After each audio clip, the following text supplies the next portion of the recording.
Ilang bumibisita naman po sa Our Lady of Manaoag, hiling ang pagsasama-sama ng pamilya sa darating na Pasko. Para sa detalye ng balitang yan, kasama natin Idol Matthew Pacheco. 104.7 IFM. Report!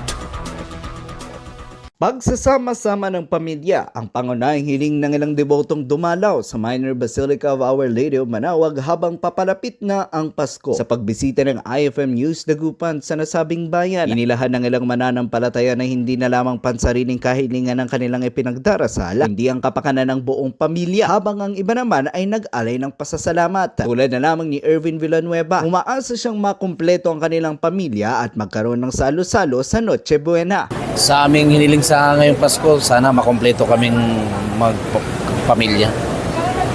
At sana may magbigay ng handog na Noche Buena.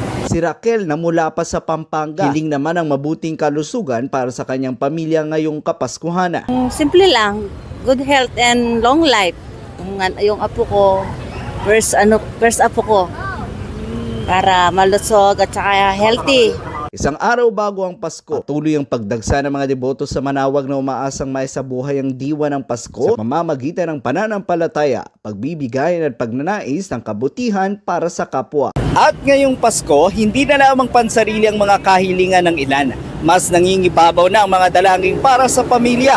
At hindi lang upang humiling nagtungo ang marami sa simbahan, kundi upang magpasalamat sa mga biyaya at panalangin natupad. Kasama mo mula rito sa IFM Dagupan, ako po si Idol Matthew Pacheco. Tatak, IFM! IFM News. IFM News.